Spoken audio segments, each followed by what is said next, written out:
আমরা হাইগেন্সের যে নীতিটা পড়েছি এবং হাইগেন্সের নীতির সাহায্যে যে হাইগেন্সের কনস্ট্রাকশনের যে কনসেপ্টটা, নতুন ওয়েব ফ্রন্ট কিভাবে তৈরি করা যায়, সেই দুটো কনসেপ্টকে শিখেছি। এখন সেই কনসেপ্ট দুটো আমরা এখানে ব্যবহার করব। ব্যবহার করার আগে প্রথমেই একটা ভিডিও তোমাদের দেখিয়ে দিই, তাহলে কি হবে, তোমরা ব্যাপারটা বুঝতে বা পরবর্তীকালে যদি আমি এটা নিয়ে আমি যখন প্রমাণ করব ব্যাপারটা তুমি বুঝতে পারবে। আগেই বলেছিলাম, যখন আমরা এই চ্যাপ্টারে যখন কোনো কিছু নিয়ে আলোচনা করব, তখন আমরা তরঙ্গ মুখ নিয়ে কাজ করব। প্রবলেমটা হচ্ছে যে এর আগে পর্যন্ত তোমরা রশ্মি নিয়ে কাজ করেছো, ফলে কি হয়েছে যে সবসময় কোনো কিছুকে রশ্মি দিয়ে দেখার যে চিন্তা ভাবনাটা, সেটা তোমাদের মধ্যে ইনবর্ন হয়ে গেছে। তাই সেটাকে একটু চেঞ্জ করতে হবে। আমরা এখানে যেটা নিয়ে কাজ করবো বেশিরভাগ ক্ষেত্রে তরঙ্গ মুখ নিয়ে কাজ করব। সেই জন্য এখানে প্রথমে দেখিয়েছে, দেখো এই যে পোর্শনটা তুমি দেখতে পাচ্ছ, এই যে এটা হচ্ছে একটা তরঙ্গ মুখের কথা বলা হয়েছে। তো যেহেতু তোমাদের রশ্মি সম্বন্ধে আইডিয়া আছে, তাই এই রশ্মি একটু প্রিলিমিনারি কনসেপ্টের সঙ্গে একটু অ্যাড করে নিই। দেখো রশ্মি সবসময় তরঙ্গ মুখের উপর লম্ব হয়, তার মানে এই দিক বরাবর রশ্মিটা আপতিত হচ্ছে, অর্থাৎ তরঙ্গ মুখটা কিরকম হবে, এর লম্ব ভাবে আসবে। এবং আমরা কি জানি যে তরঙ্গ মুখটা সামনের দিকে মুভ করে, সেই মুভমেন্ট সম্বন্ধে অলরেডি আগে বলে দিয়েছি আগের ক্লাসে। তাহলে দেখো এই তরঙ্গ মুখটা আস্তে আস্তে করে সামনের দিকে মুভ করছে, ব্যাপারটা আমরা অবজার্ভ করছি। এই যে তরঙ্গ মুখটা সামনের দিকে প্রোপাগেট করছে, এই দুটো মাধ্যমের বিভেদ তল এখানে এসে পড়লো, আস্তে আস্তে করে এই প্রোপাগেশনটা শিফট করছে, কিভাবে লক্ষ্য করো। এটা হলো ফার্স্ট কনসেপ্ট। এরপরে পরের স্টেপটা কি একটু ডিটেলসে বোঝার চেষ্টা করি। এখানে কি করেছি, এখানে করেছি যে এই যে দুটো মিডিয়াম বা দুটো মাধ্যমের যে কমন সারফেস, যেটাকে আমরা বলি বিভেদ তল, সেই কমন সারফেসের উপর কতগুলো পার্টিকেল কনসিডার করেছি। কারণ আমরা যে নতুন ওয়েভ ফ্রন্ট আঁকবো, সেই নতুন ওয়েভ ফ্রন্টটা এই সারফেসের উপরে বেস করে আমরা আঁকবো। সেই জন্য আমরা এখানে কতগুলো পয়েন্ট কনসিডার করেছি। এবং আরেকটা জিনিস লক্ষ্য করবে, সেটা হচ্ছে যে এখানে যে পয়েন্টটা আছে ওয়েভ ফ্রন্টের উপর, এখানে যে পয়েন্টটা আছে, এটা এ যদি হয়, এটা যদি বি হয়, তাহলে এ পয়েন্টটা আগে এই সারফেসটাকে টাচ করবে, তারপর বি পয়েন্টটা এই সারফেসকে টাচ করবে। এই ব্যাপারটা প্রথমে অবজার্ভ করো, তারপরের ঘটনা আমি পরে আসছি।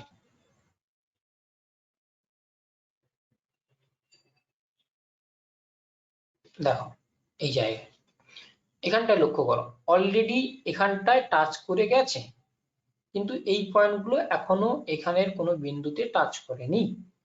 এই জায়গায় যখনই টাচ করে গেছে, সঙ্গে সঙ্গে কি হয়েছে, এখান থেকে সেকেন্ডারি ওয়েভলেটস ক্রিয়েট হওয়া শুরু করে দিয়েছে। কিন্তু এই সমস্ত জায়গায় যেহেতু ওই ওয়েভ ফ্রন্টটা টাচ করেনি, তাই এখনো ওই জায়গায় কোনো সেকেন্ডারি ওয়েভলেটস আমি দেখাচ্ছি না।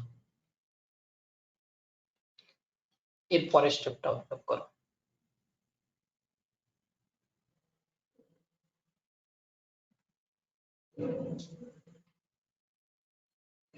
ওয়েভ ফ্রন্টটা মুভ করছে, দেখো অলরেডি যেখানে যেখানে টাচ করছে সেই সেই জায়গায় ডিস্টারবেন্স মানে সেকেন্ডারি ওয়েভলেটস ক্রিয়েট হওয়া শুরু হয়ে গেছে। যে যে জায়গায় টাচ করেনি সেই সমস্ত জায়গায় এখনো পর্যন্ত সেকেন্ডারি ওয়েভলেটস ক্রিয়েট হয়নি।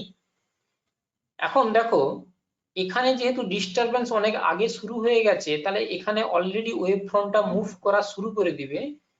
এখানে যখন ডিস্টারবেন্স ক্রিয়েট হবে, সেখানে যদি ডিস্টারবেন্স এখন ক্রিয়েট হয়, তাহলে অলরেডি ওই ওয়েভ ফ্রন্টটা অনেকটা এগিয়ে গেছে।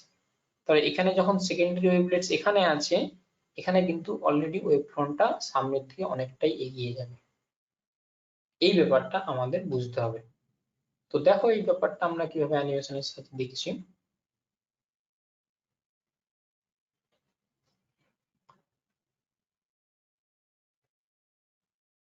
পরপর পরপর ডিস্টারবেন্স তৈরি হচ্ছে।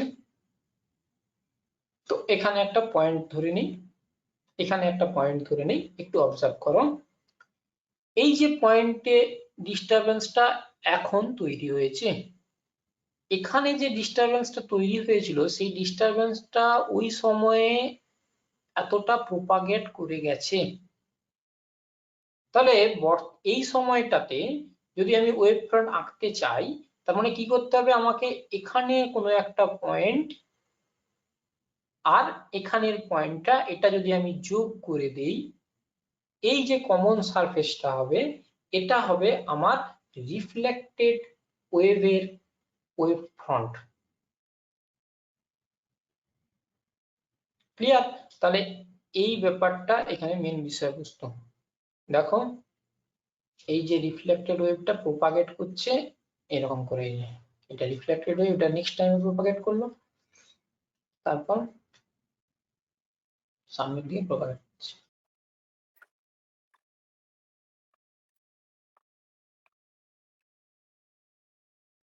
হাইগেন্সের তত্ত্বের সাহায্যে প্রতিফলনের যে সূত্রটা আমরা ছোট ক্লাসে পড়ে এসেছি, সেই সূত্রটার প্রমাণ পড়ব।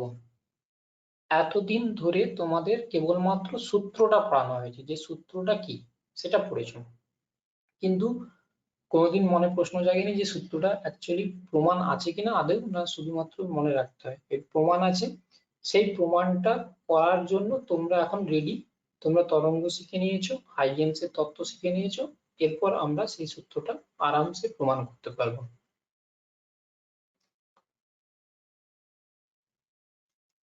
অলরেডি ভিডিওটা তোমরা দেখে নিয়েছো, তো সেই জিনিসটা আমি এখানে রিপিট করছি। ধরো এটা আমার বিভেদ তল,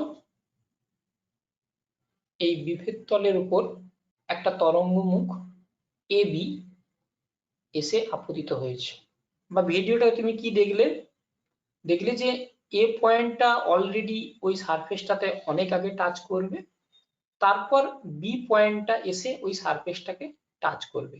অর্থাৎ এ পয়েন্টে আমি যদি ধরে নিই টি ইজ ইকুয়ালস টু 0 সময়ে ওই তরঙ্গ মুখটা টাচ করেছে, তার মানে টি ইজ ইকুয়ালস টু 0 সময়ে কিন্তু এখান থেকে ডিস্টারবেন্স শুরু হয়ে গেছে। টি সময়ে কি হবে, এখানে যে ওয়েভ ফ্রন্টটা হবে সেটা আমরা জানি যে টি সময়ে যদি তরঙ্গটা যে দূরত্ব যাবে বা তরঙ্গ মুখটা যে দূরত্ব যাবে সেটা আমরা অলরেডি আগে পড়ে নিয়েছি, ভি ইন্টু টি। ভি হচ্ছে যে ওই মিডিয়ামটাতে তরঙ্গ মুখের বেগ বা তরঙ্গের বেগও বলতে পারো, অলরেডি আগে ক্লাস বলেছি। এবং টি সময় পর কতটা যাবে বা টি সময়ে কতটা পথ যাবে বেগকে আমি সময় দিয়ে গুণ করে দিয়েছি, তাহলে যে ব্যাসার্ধ পেয়েছি সেটা হচ্ছে আর। তাহলে আর ব্যাসার্ধের আমি একটা নতুন একটা বৃত্তচাপ আঁকলাম, কারণ আমি টি সময়ে কাজ করছি। সেই টি সময়ে ধরলাম যে এই যে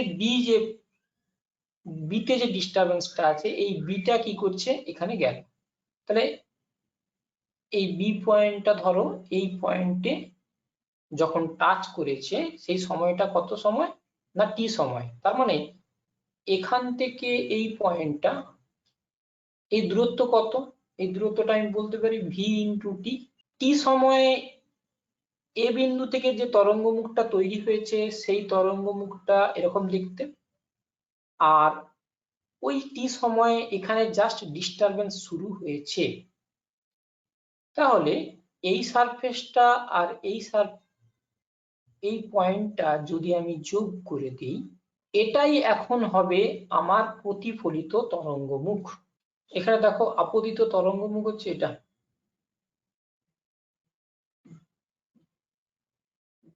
এ আর বি, এটা হচ্ছে আপতিত তরঙ্গ মুখ। এখন এখানে যদি আপতিত রশ্মিটাকে আমি এরকম করে আঁকি, এটা হচ্ছে আপতিত রশ্মি, আর এখানে হচ্ছে যে এটা হচ্ছে আমার আপতিত রশ্মি, এটা এই দুটো, এটা পরস্পর প্যারালাল হয়, এই রশ্মিটা আর এই রশ্মিটা পরস্পর প্যারালাল হয়, এটা হলো আমার আপতিত রশ্মি। এখন বিভেদ তলের উপর অঙ্কিত লম্ব যদি এটা আঁকি, তাহলে এই যে কোণটা, এই কোণটা হচ্ছে আপতন কোণ। এখন এই যে লম্ব, এর উপর অঙ্কিত লম্ব হচ্ছে এটা বিভেদ তল, আর এই যে রশ্মির উপর অঙ্কিত লম্ব হচ্ছে তরঙ্গ মুখ। অর্থাৎ এই কোণটা যদি আই হয় তাহলে এই কোণটা আমার আই। এখন আমি এটাকে লিখে নিচ্ছি বিএসি, এই কোণটা ইজ ইকুয়ালস টু আই। এটা প্রথম কনসেপ্ট হলো। দ্বিতীয় কনসেপ্ট কি? দ্বিতীয় কনসেপ্ট হচ্ছে যে এটা হলো আমার প্রতিফলিত তরঙ্গ মুখ। প্রতিফলিত তরঙ্গ মুখের উপর যদি আমি রশ্মি অঙ্কন করি তাহলে সেটা হবে লম্ব হবে, এবং এটা হচ্ছে আমার রশ্মি। এখন আমি যদি এখানটায় লম্ব আঁকি,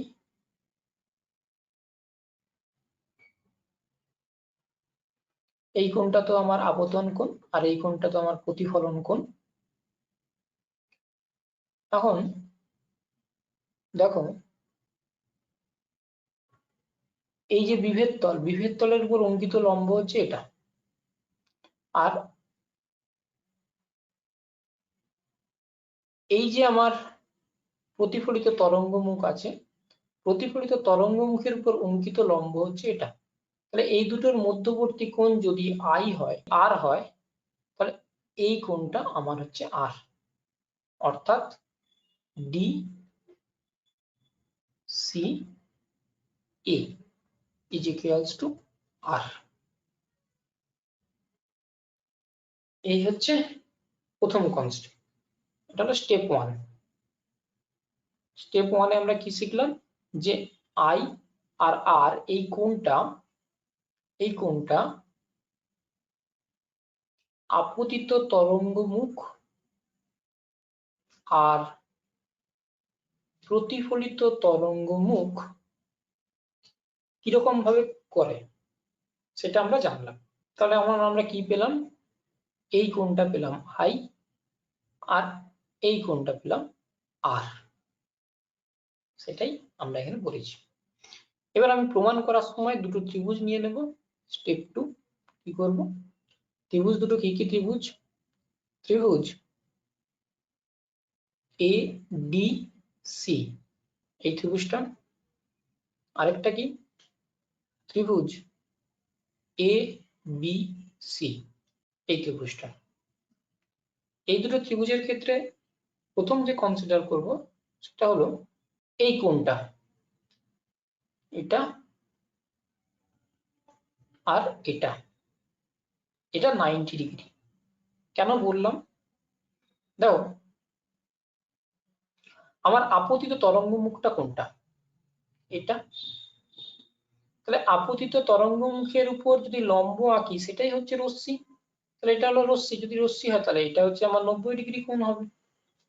সিমিলারলি আমার প্রতিফলিত তরঙ্গ মুখ কোনটা? এটা আমার প্রতিফলিত তরঙ্গ মুখ। এটা যদি প্রতিফলিত তরঙ্গ মুখ হয়, প্রতিফলিত তরঙ্গ মুখের উপর যদি লম্ব আঁকি এটাই হচ্ছে সেই লম্বটা। তার মানে এই কোণটা কত? 90 ডিগ্রি হবে। তাহলে আমি এখানে কি জানলাম? অ্যাঙ্গেল এ ডি সি, এই কোণটা is equals to angle A B C is equals to 90 degree. প্রথম কনসেপ্ট হয়ে গেল। আরেকটা জিনিস লক্ষ্য করো, এই দুটো ত্রিভুজের ক্ষেত্রে এটা হচ্ছে সাধারণ বাহু এসি। তাহলে এসি হচ্ছে যে সাধারণ বাহু। আর তৃতীয় কনসেপ্ট কি? তৃতীয় কনসেপ্ট হচ্ছে যে এবিটা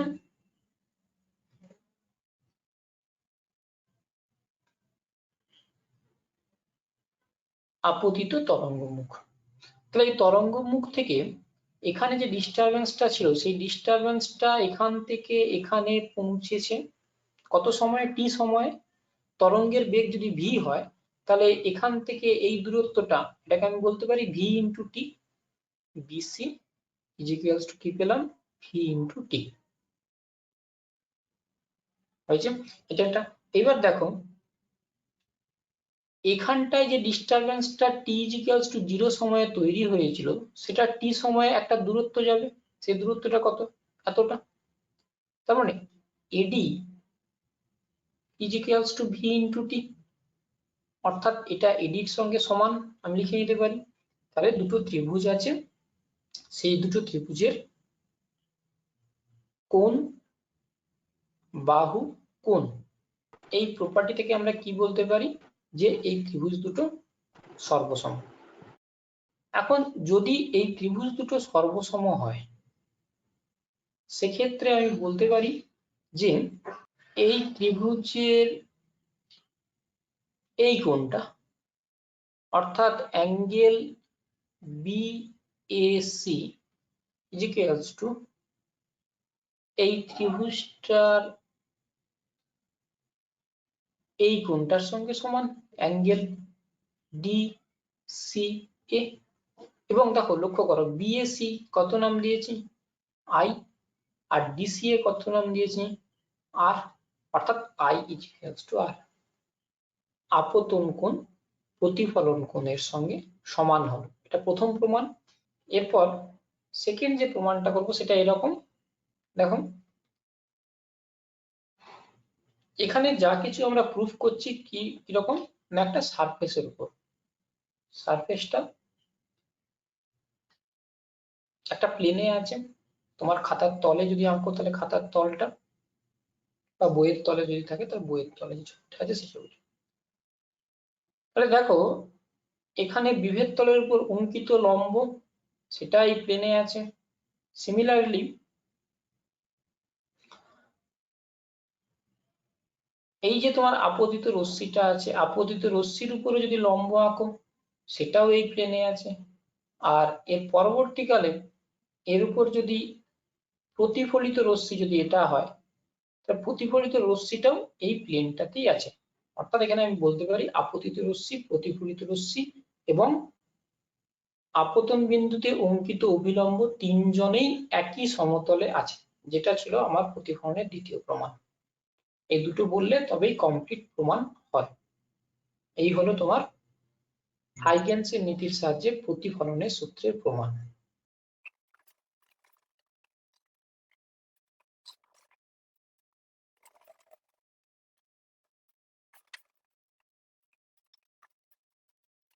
হাইগেন্সের সূত্রের সাহায্যে প্রতিসরণের সূত্রটা আমরা এখন প্রমাণ করব। ল অফ রিফ্রাকশন যেটা ছিল, ল অফ রিফ্রাকশনটা কি ছিল, দুটো মাধ্যমের বিভেদ তলে একটা রশ্মি যদি এসে পড়ে তাহলে এর কি হবে না প্রতিসরণ ঘটবে,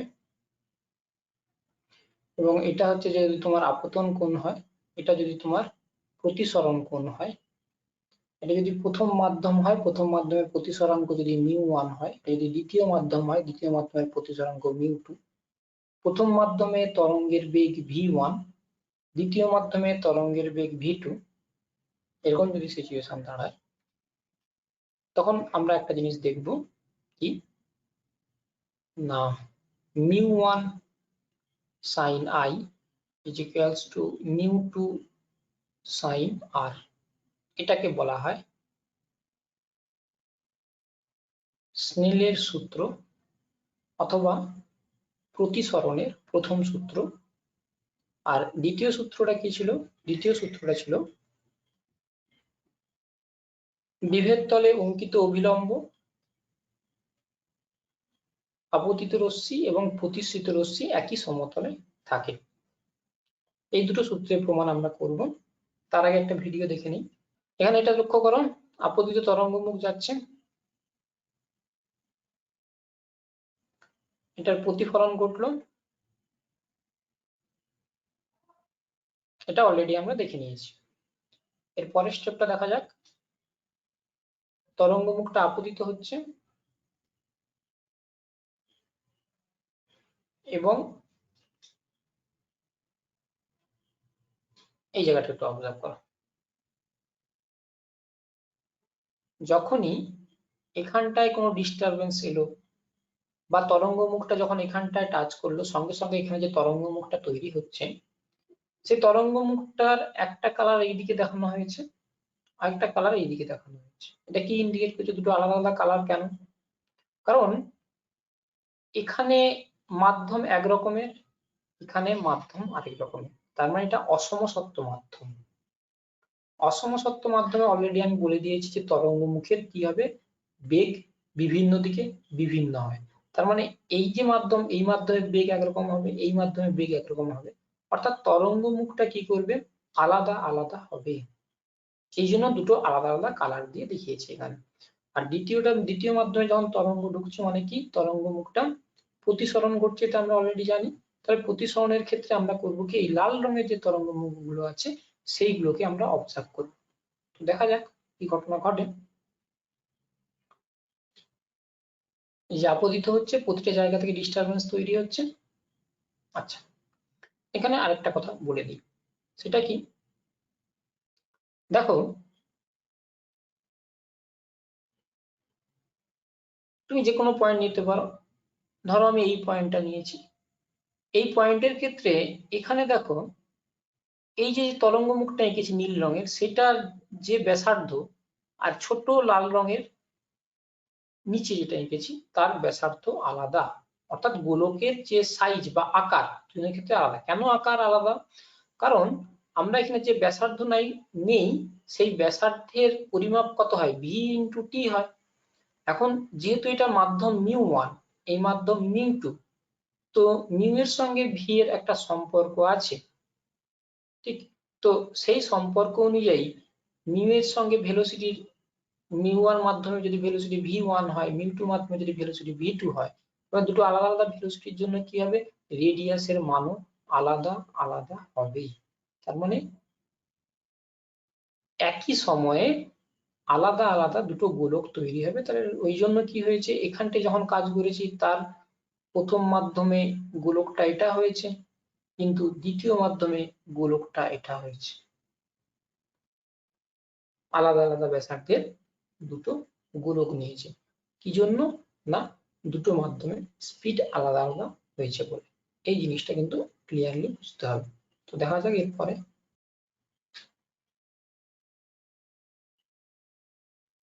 হ্যাঁ, আমরা কি জানি, এই জায়গায় ডিস্টারবেন্স শুরু হলো আর এখানে অলরেডি তরঙ্গটা বিস্তার লাভ করে নিয়েছে, যেটা এখান থেকে তৈরি হচ্ছিল। তাহলে এই যে স্পর্শকটা যদি আঁকি, এই যে স্পর্শকটা হলো, এটা হলো আমার টি সময়ে প্রতিসৃত তরঙ্গমুখ। সিমিলারলি যদি প্রথম মাধ্যমে এই যে স্পর্শকটা যদি আঁকছিলাম, সেটা কি ছিল, টি সময়ে প্রতিফলিত তরঙ্গমুখ। তাহলে এখানে আমি প্রতিসৃত আর প্রতিফলিত দুটো তরঙ্গমুখকে আমরা আলাদা করে আইডেন্টিফাই করলাম, এবং আমাদের কাজ এখন কি, এই প্রতিসৃত তরঙ্গমুখটাকে নিয়ে আমাদের কাজ। তাহলে ভিডিওতে যেটা দেখলাম সেটা একটু এখানে বুঝে নেই। এখানটায় হচ্ছে যে এই যে এ আর বি আপতিত তরঙ্গমুখ, আর কি এখানে ডিস্টারবেন্স দেখো আগে এসেছে, এখানে ডিস্টারবেন্স কি হবে, পরে আসবে। তো এখানে যখন ডিস্টারবেন্স শুরু হয়েছে সেটা হচ্ছে টি ইকুয়ালস টু 0, সেখানে আমি কাজ করা শুরু করলাম। কি সময় পর আমি দেখতে যাচ্ছি যে নতুন ওয়েভ ফ্রন্ট কিরকম করে দেখতে হবে। তার টি সময়ে এখানে আমি একটা স্ফেয়ার আঁকবো বা গোলক আঁকবো, সেই গোলকের ব্যাসার্ধ কি হবে না, এই মাধ্যমে বেগ যদি v2 হয় তাহলে v2 ইন্টু টি, সেটা হচ্ছে যে r2। তাহলে এই ব্যাসার্ধ কত না, v2 ইন্টু টি। তাহলে এই যে গোলকটা আঁকেছি সেই গোলকটা হচ্ছে যে টি সময় তরঙ্গমুখ, কার না, এখান থেকে যে তরঙ্গটা তৈরি হয়েছে। এখন ওই টি সময়ে এখানে যে তরঙ্গমুখটা ছিল, তরঙ্গমুখের উপর অবস্থিত বিন্দুটা, এই বিন্দুটা কি করবে, টি সময় এখানটা এসে পৌঁছবে। সেই দৈর্ঘ্যটা কত, বিসি। সেই দৈর্ঘ্যটা হচ্ছে যে v1 ইন্টু টি, কারণ এই মাধ্যমে বেগ কত, v1। তাহলে টি সময় কতটা পথ যাবে, v1 ইন্টু টি। তাহলে এই দূরত্বটাকে এটা বলা হয়েছে। আর কি বললাম, AD is equals to v2 into T. এই ইনফরমেশন আমার হাতে আছে। আর কি আছে আমার হাতে, আমি এটাকে বললাম আপতিত তরঙ্গমুখ, আর এটাকে বললাম এই যে স্পর্শক, এটা আর এই বিন্দুটা যদি যোগ করে দিই তাহলে সেটা হচ্ছে আমার প্রতিসৃত তরঙ্গমুখ। আপতিত তরঙ্গমুখের উপর লম্বটা আঁকলে সেটাই হচ্ছে আমার